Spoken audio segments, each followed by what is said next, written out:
Very good evening, welcome to my channel general knowledge shorts. तो आज हम discuss करने जा रहे हैं एनिमल फाइलम। जो फाइलम है हमारे, उनसे इंपॉर्टेंट एक्सक्रीटरी ऑर्गन्स जो बहुत बार पूछे जाते हैं पेपर के अंदर, and most important the true fishes, and जो हमारी नॉन ट्रू फिशेज होती हैं और हमें लगता है ये फिशेज हैं लेकिन वो फिश नहीं होती हैं, और वो कौन कौन से फाइलम के अंदर आती हैं। तो डेली में जितने भी इंपॉर्टेंट अपनी वीडियो शेयर कर रही हूँ, पोस्ट शेयर कर रही हूँ, ये लास्ट ईयर में पूछे गए क्वेश्चन हैं, and they are very selective and important question. Please go through it.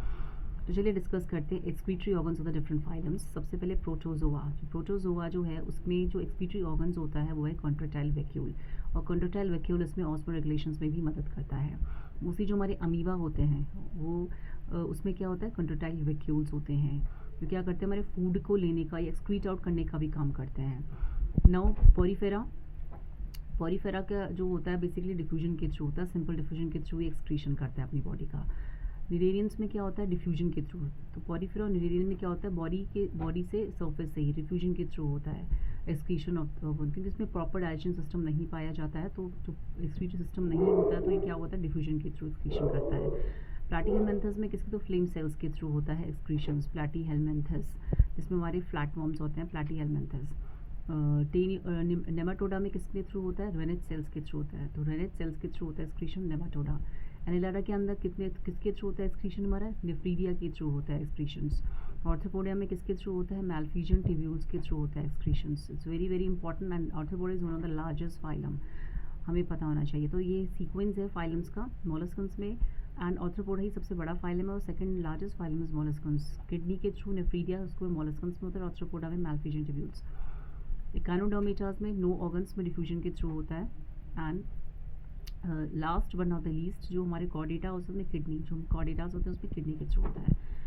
Now अब हम थोड़ा सा इंपॉर्टेंट इन्फॉर्मेशन ले लेते हैं अपनी फिशेज़ के ऊपर, कि कई बार इससे भी क्वेश्चन बनता है कि ये वाली जो फिशेज़ है ये किस में आती है, इज ट्रू फिशेज़ या ये कौन से वाले फाइलम के अंदर आती हैं। जैसे जेली फिशेज़ हैं, ये बहुत पूछी गई हैं पेपर के अंदर लास्ट ईयर में। तो जेली फिशेज़ जो होती हैं निडेरियंस के अंदर आते हैं, सिलेंड्रेटास के अंदर आती हैं जेली फिशेज़।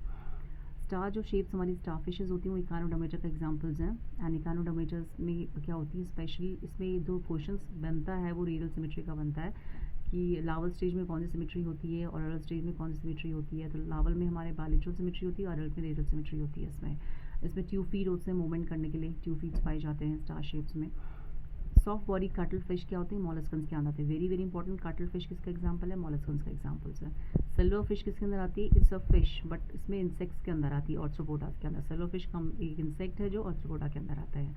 डेविल फिश क्या है, ये भी एक नॉन ट्रू फिशेज है, जिसमें डेविल फिश जिसको ऑक्टोपस के अंदर आती है। तो डेविल फिश एंड काटल फिश दोनों मॉलस्कन्स के फाइलम के अंदर आती हैं। क्रे फिशेस में देखा जाए तो ऑर्थ्रोपोडा, क्रे फिशेस और सिल्वर फिशेस दोनों किसके अंदर आती हैं, ऑर्थ्रोपोडा के अंदर आती हैं। तो ये कुछ नॉन ट्रू फिशेस हैं जो हमें लगती तो हैं, उनका नाम जो प्रोनाउंसिएशन में फ़िश आता है लेकिन ये फ़िश नहीं होती हैं, ये एक्चुअली हमारे इन्वर्टिब्रेट्स होते हैं। They come in the phylum, different phylums के अंदर ये आती हैं, and they are very important topics. तो इसलिए मुझे लगा कि मुझे आप लोगों के साथ डिस्कस करना चाहिए। अगर आप इसी तरीके से मुझसे वीडियोस चाहते हैं डेली की, मैं अपना इंपॉर्टेंट कंटेंट ये है कि इंपॉर्टेंट चीज़ें, because we have to focus on the important content, important topics में हमें फोकस करना है for the examinations. So please you tell me in my comment box, and please share more and more these videos, because I need your support. So it's a quick revisions about the animal phylum. Thank you.